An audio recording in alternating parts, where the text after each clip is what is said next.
Somebody says, and this is in relation to me describing James Courage as dressing in drag. In the Peel Forest, there were some interesting photos in that book that I was talking to Chris Brickle about. Martin says, dressed in drag.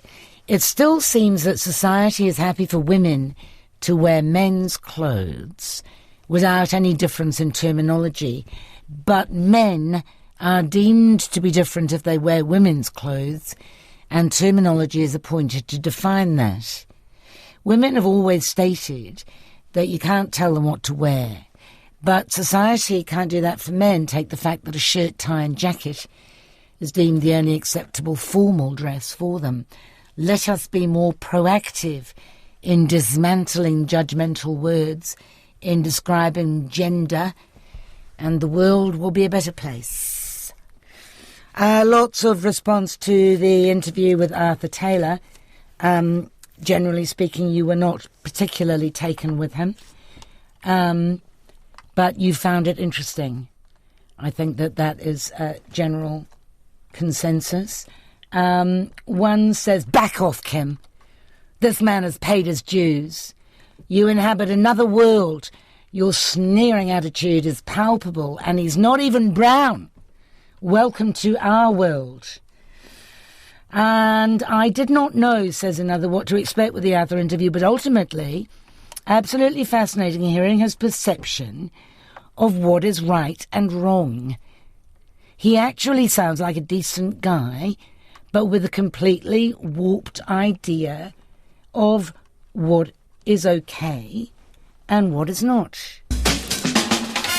Gosh, what a lot of you texted in about Arthur Taylor. Both for and against him. Mostly against him, but those four say, for heaven's sake, he's turned over a new leaf. People shouldn't be judged by their past. Shouldn't they? A lot of you have said, I want that life. Well, when you look at the photos of the cottage and its surroundings up on our webpage, you'll want it even more. The sun's shining. The scenery is beautiful. The cottage is adorable. And lots of love for Helen, of course, from you. Thank you. Ha! Somebody said, if Helen Bent's got no electricity, how come she talk to you on the phone? Because she's on a landline. Don't need electricity for it. Old school. Cat and Sunshine. Ian says, I saw one page of Colin Wilson's Cat and Sunshine #2 on his drawing board.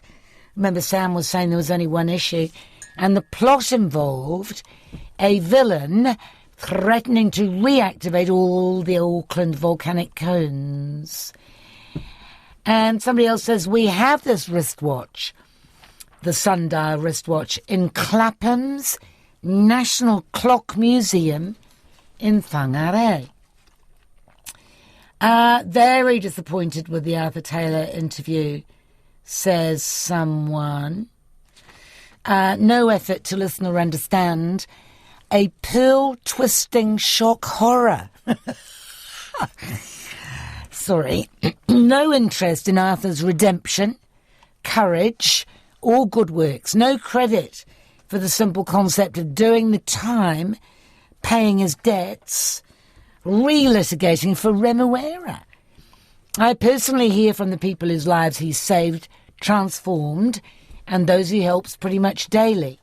Your listeners lost an opportunity for an interesting morning. Chris says, what a waste of airspace. Arthur Taylor's a terrorist. Trying to justify traumatising innocent victims with guns is not okay. Well done. You will have pushed Arthur's book sales through the roof. As a young lawyer, I saw many like Arthur. They have a strange code of honour. Excellent interview with Arthur Taylor. And